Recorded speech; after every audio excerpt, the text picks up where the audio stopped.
माध्यमिक शिक्षा सेवा चयन बोर्ड टीजीटी-पीटी हिंदी के इंटरव्यू के बारे में बताया जा रहा है।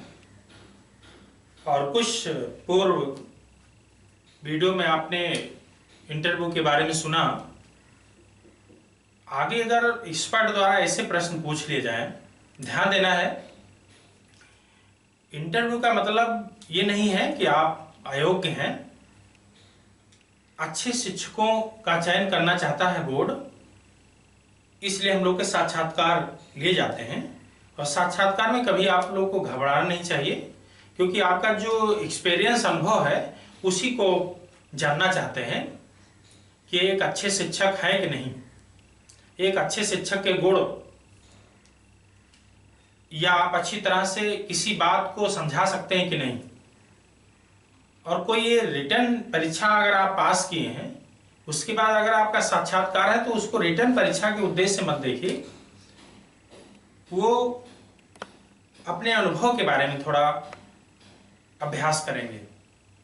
जिससे अचानक मान लीजिए किसी एक्सपर्ट द्वारा आपसे प्रश्न पूछ लिया जाए एकेडमिक के बारे में कि आपने हाई स्कूल परीक्षा कब उत्तीर्ण किए हैं, आप इंटर कब उत्तीर्ण किए हैं, आप बीए कब उत्तीर्ण किए हैं, बीएड कब किए हैं, आप एमए कब किए हैं। तो इस चीज पे भी ध्यान देना आपको। इस टॉपिक पे भी थोड़ा अच्छे तरीके से तैयारी कर लेना। तो जो चीजें आप तैयार करेंगे अपने रूम पे, वो चीज जब बोर्ड में बैठेंगे, मान लीजिए भले नहीं रिवीजन कर पाए, काफी समय हो गया, तो जब बोर्ड में आप जाएंगे तो वो चीज आपको क्लियर होगा। और वो चीजें आप जैसे प्रश्न पूछा जाएगा आपको ध्यान आ जाएगा। जैसे आप तैयारी करते हैं विषय की, तो देखते हैं आप पढ़े रहते हैं तो कुछ चीजें जल्दी आ जाते हैं प्रश्न को, और कुछ चीजें अगर आप सही से नहीं पढ़े हैं तो वो चीज कंफ्यूजन होता है और आप प्रश्न कभी कभी गलत भी कर देते हैं। तो वो स्थितियां वहां भी है, तो ध्यान देंगे। मान लीजिए आपसे पूछ लिया जाए कि आपने हाई स्कूल आपने कब पास किया, तो ध्यान देना इसके वर्ष को लेकर, बहुत ज्यादा डेट पे नहीं जाएंगे। तो हाई स्कूल मान लीजिए आपने 1999 में पास किया है। अब मैं सभी लोग का डेट नहीं होगा, जो आपकी हाई स्कूल की अंकपत्र या प्रमाण पत्र में लिखा होगा उसको ध्यान देना। मैं किसी का उदाहरण लेके बता रहा हूं। तो हाई स्कूल मान लिया 1999 में आपने पास किया। फिर अगर इंटर की बात करें, आपने इंटर परीक्षा कब पास की, तो 2001 मान लीजिए। ध्यान देना है, गलती से आपको सीरियल नहीं बताना। अपनी अंक पत्र और प्रमाण पत्रों को विधिवत ध्यान से देखेंगे, क्योंकि इंटर 2 वर्ष का होता है। तो हाई स्कूल ने 1999 अगर पास की तो इंटर आप 2001 होगा।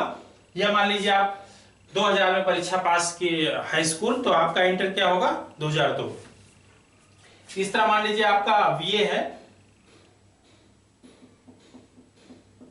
आपने बीए जो है कब पास किया, तो 3 वर्ष का होता है, जानते हैं। तो 2004 आप कहेंगे। ये आपसे कह दिया जाए बीएड, तो ध्यान देंगे जब बीएड आप कहेंगे तो बीएड, ये चीज विशेष ध्यान देगा, कहीं 2 वर्ष वाले तो नहीं है, क्योंकि पहले के जो जितने लोग हैं 1 वर्ष में बीएड होता था, इस समय 2 वर्ष का हो रहा है। तो अगर आप 1 वर्ष के हैं, जब भी किए होंगे, मान लीजिए आपने लगातार किए हैं कोर्स, अब बीएड कर लिए 2005 में ही, तो 1 वर्ष का है, तो आप 2005 कहेंगे। ये आप एमए की बात किए, पूछ लिए सदस्य महोदय या एक्सपर्ट ने कि एमए आप कब किए हैं, एमए या किए हैं कि नहीं, ऐसे भी सवाल पूछते हैं। तो अगर आप किए हैं तो अगर उसका वर्ष पूछा जाए तो उसको भी आप, चूंकि 2 साल का है, तो आप कह सकते हैं जो वर्ष आपका यानी 7 हो गया, 2007। ऐसे जो आपके अंक पत्र प्रमाण पत्र में होगा उस आधार पर देखेंगे। और कभी ये चीज ध्यान देना है, जब बीएड कभी कभी ये क्यों पूछते हैं, वो जानना चाहते हैं आप कितना जागरूक हैं। कभी कभी लोग किए रहते हैं। और एक चीज ध्यान देना है, किसी काम को आपको बहुत रुचि से करना है। अगर आप रुचि से पढ़ाई किए हैं तो रुचि से उसी अनुसार आपके एक्सपीरियंस हो गए, क्योंकि रटने वाली चीज़ें नहीं हैं। अगर आप मन से किए हैं साल भर 2 साल किसी कोर्स को, जैसे बीएड आपने किया है, तो वर्ष कन्फ्यूजन हो या प्रैक्टिकल में कितना है आपके, थ्योरी कितना है, अगर ऐसे प्रश्न पूछे जाएँ तो अगर गलत हो रहे हैं तो ये तो आपकी भूल है।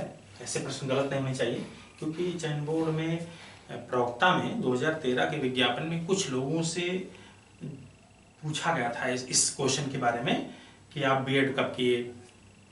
बीएड में पेपरों के नाम पूछने लगे, प्रैक्टिकल कितना होता है, या आपने मान ली एमए ही किया है, तो अगर प्रवक्ता का साक्षात्कार आप है तो एमए के बारे में तो पूछेंगे, क्योंकि योग्यता ही एमए है।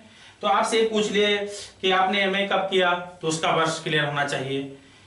या पूछ सकते हैं आपका एमए में जो आपका एक विशेष कवि पढ़ते हैं स्पेशल, वो क्या रहा है, तो उस पर भी सवाल आपसे पूछ सकते हैं। ये इस चीज को ध्यान देना है। दूसरी बात, अगर आपसे ऐसे प्रश्न आए, दोबारा फिर किसी एक्सपर्ट ने ऐसा प्रश्न पूछा, अच्छा आपने टीजीटी पीजीटी की तैयारी की, तो आप बता सकते हैं हिंदी साहित्य के इतिहास कि किस किस लेखकों की किताब को आपने पढ़ के तैयारी किया। तो ऐसे अगर प्रश्न पूछे जाए तो ध्यान देना है कि आपने टीजीटी और पीजीटी की तैयारी कैसे की। तो आपसे कभी से भूल से भी ऐसे जवाब नहीं होने चाहिए कि मैंने किसी कोचिंग में पढ़ा, हमने किताब नहीं पढ़े, हमने नोट्स पढ़ा, इसी जवाब नहीं देना है। आपको बहुत ही व्यवस्थित ढंग से बताना है, क्योंकि आपने परीक्षा पास किया है। तो एक्सपर्ट और सदस्य महोदय जाने रहे कि आपकी योग्यता के बारे में, आप कितने योग्य हैं, तभी परीक्षा उत्तीर्ण किए हैं। तो अगर आपसे ये ऐसे सवाल पूछे जाएं कि आपने जो साहित्य पढ़ा है, साहित्य की कौन कौन से लेखकों की किताबों का आपने अध्ययन किया है, तो ध्यान देंगे अगर बहुत सारे लोग परीक्षा पास कर लेते हैं, सिलेक्शन भी हो जाता है, या किसी नोट्स पढ़ लिए या कहीं गाइड पढ़ लिए, तो वो किताब के नाम ही नहीं क्लियर होते हैं।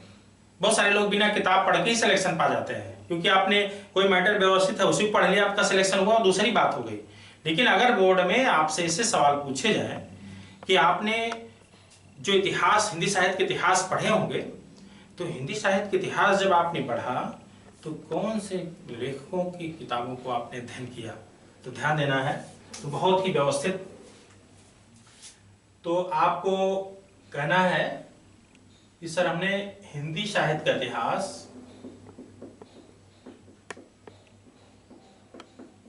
इतिहास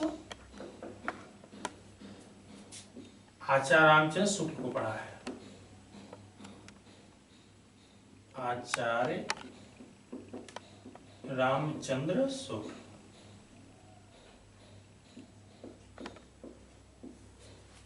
एक नाम मिलेंगे कि मैंने हिंदी साहित्य के इतिहास में आचार्य रामचंद्र शुक्ल के इतिहास ग्रंथ को पढ़ा है। तो ध्यान देंगे और भी बताएंगे, अगर वो इतिहास ग्रंथों पे ही रहे कि कौन कौन सी किताबों का अध्ययन आपने किया इतिहास में, तो फिर आप कहेंगे हिंदी साहित्य और संवेदना का विकास।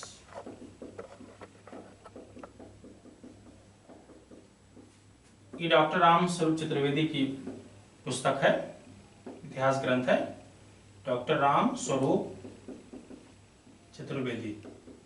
देखिए जब ऐसे प्रश्न पूछे जाएं तो जरूर नाम लेंगे इन इतिहास ग्रंथों के। तीसरा है आधुनिक हिंदी साहित्य का इतिहास, आधुनिक हिंदी साहित्य का इतिहास। और एक किताब और है हिंदी साहित्य का दूसरा इतिहास, हिंदी साहित्य का दूसरा इतिहास। ये दोनों जो ऐतिहासिक ग्रंथ हैं, ये डॉक्टर बच्चन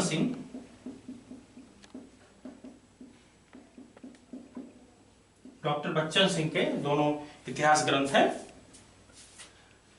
और आप डॉक्टर नगेंद्र की भी एक पुस्तक है, उसका भी नाम ले सकते हैं इतिहास ग्रंथों में, हिंदी साहित्य का इतिहास नाम से डॉक्टर नगेंद्र।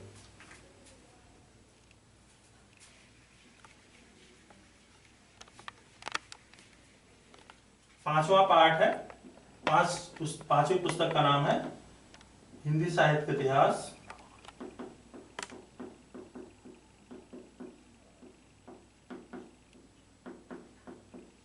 डॉक्टर नगेंद्र।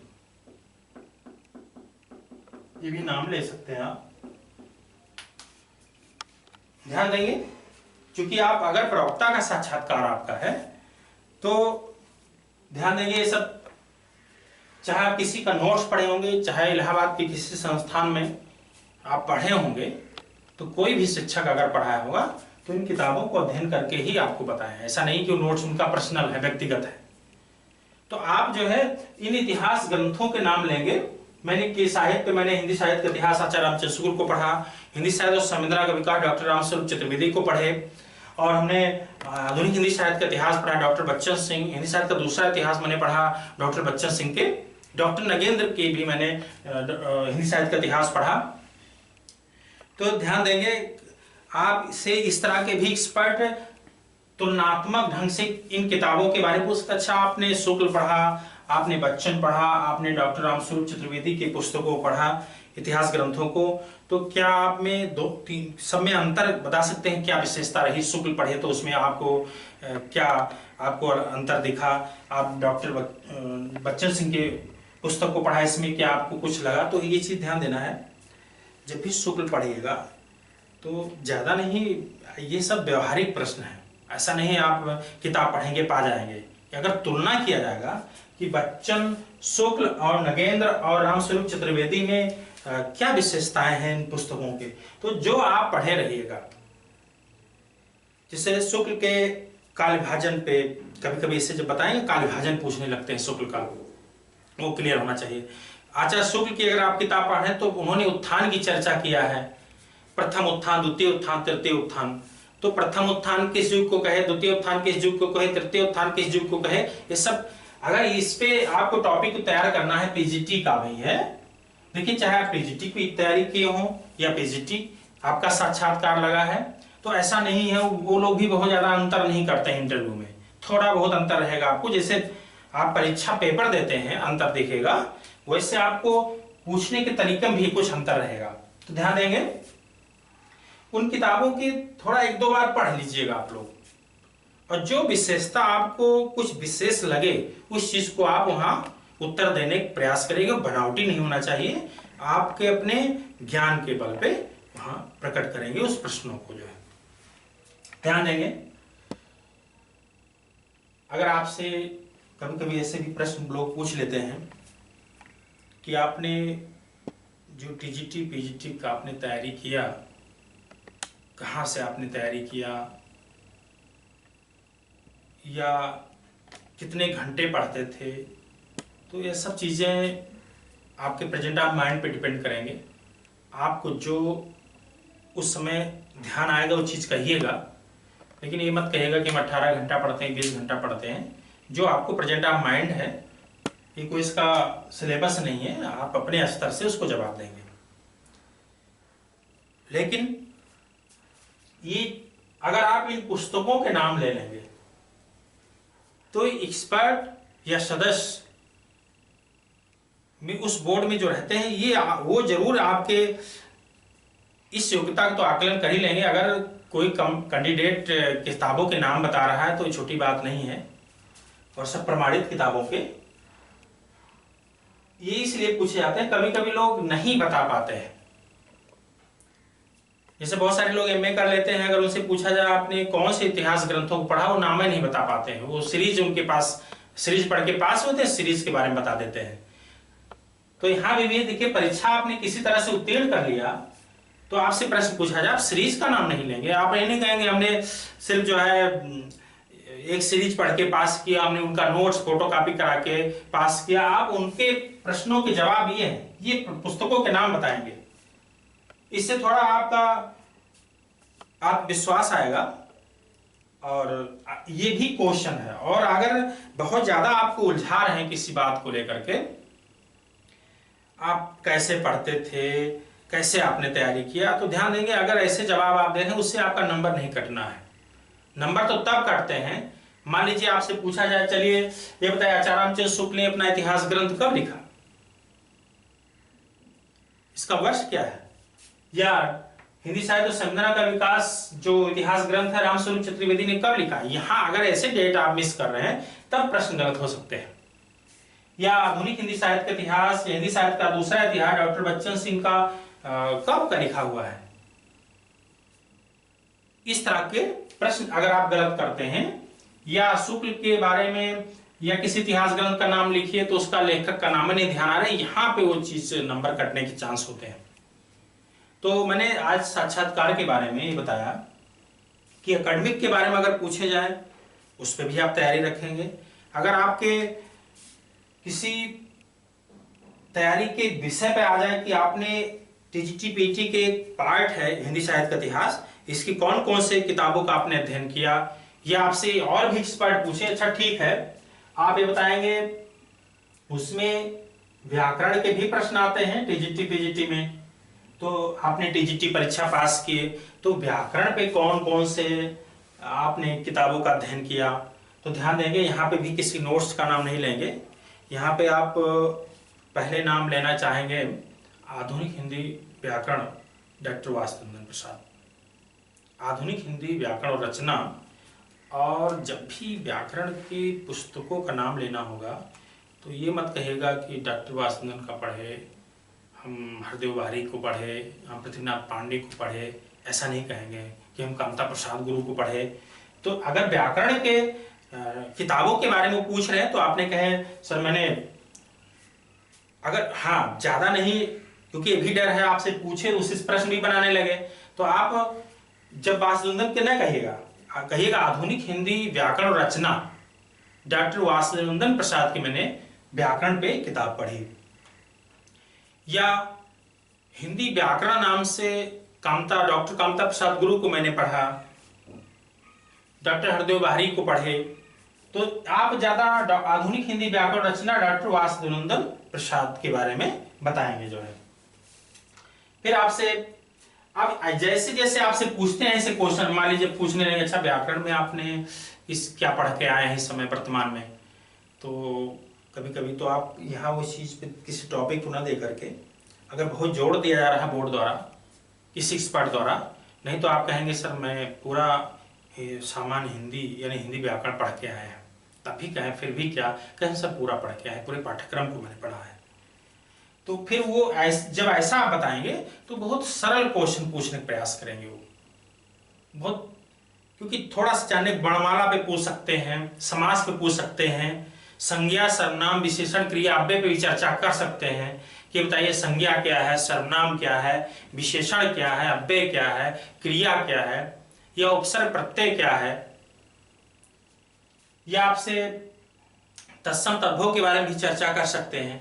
लेकिन ध्यान देंगे ज्यादातर बोर्ड द्वारा ये वर्णमाला और संधि पे पूछने प्रयास करते हैं, वर्णमाला काफी पूछते हैं क्योंकि महत्वपूर्ण टॉपिक भी है, वर्णमाला से ज्यादा सवाल वो पूछने प्रयास करते हैं।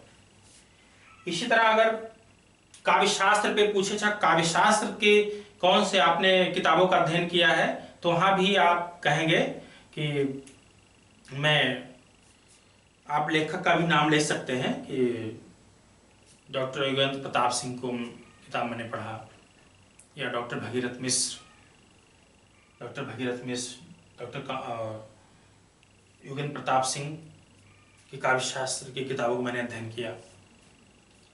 तो इस तरह का एक व्यवहारिक टॉपिक आप अपने स्तर से तैयार कर लेंगे कि अगर हमसे ऐसे सवाल पूछे जाए तो हम क्या उत्तर देंगे। तो एक अपना थोड़ा हल्के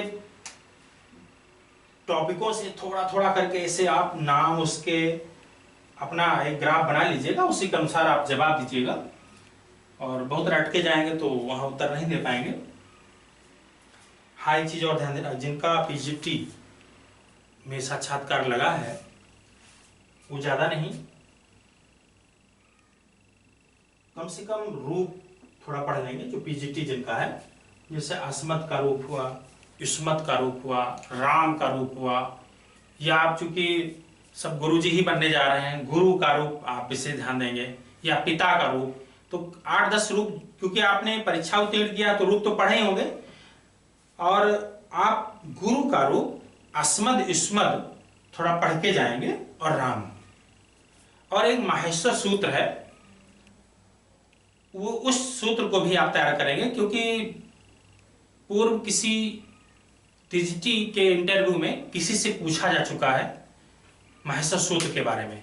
तो ये माहेश्वर सूत्र और 2-3 रूप, अस्मद, युष्मद, गुरु, पिता, राम, प्रयास करेंगे सब पढ़ेंगे, लेकिन कुछ ऐसे होंगे अगर आपसे पूछा जाए तो उसकी आप बता सके। और एक चीज और, जो यूपी बोर्ड द्वारा जो एक प्रार्थना होता है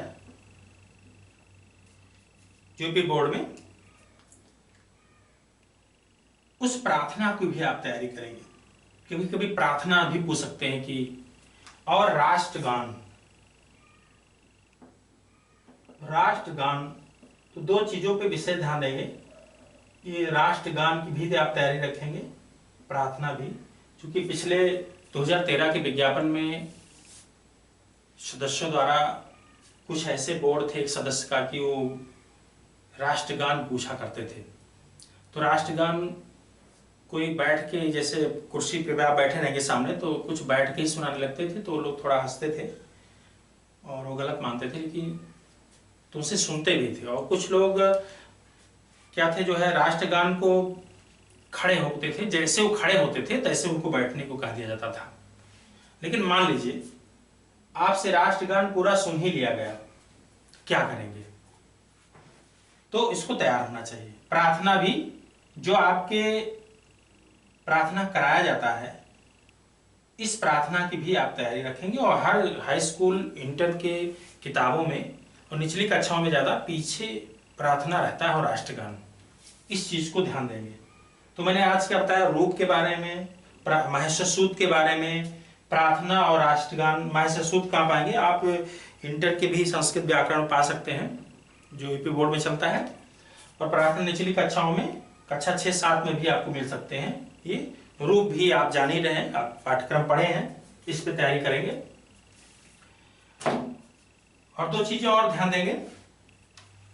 तो मैंने क्या बताया, अगर इतिहास ग्रंथों, इतिहास पुस्तकें कौन कौन सी आपने पढ़ा, उसके नाम, लेखकों के नाम, व्याकरण की किताब पूछा जाए उसके लेखकों के नाम, उस व्याकरण किसने लिखा या उस पुस्तक, कौन सी पुस्तक आपने पढ़ा, प्रार्थना आप तैयार कर लेंगे और राष्ट्रगान तैयार कर लेंगे।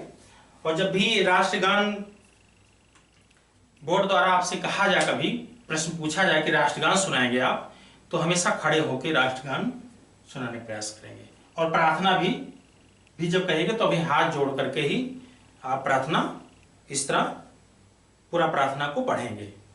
और राष्ट्रगान, अगर राष्ट्रगान कहना होगा तो आप जिस तरह राष्ट्रगान जैसी स्थिति में सुनाया जाता है, खड़े होकर उसी स्थिति में, बैठ के कभी नहीं राष्ट्रगान सुनाना है। ये सब चीजें एक छोटे से वीडियो में मैंने आपको आज दिया। आगे टॉपिक में और भी प्रश्न जो चयन बोर्ड द्वारा पूछे जाएंगे उसके बारे में हम चर्चा करेंगे। पूरा चला है ना?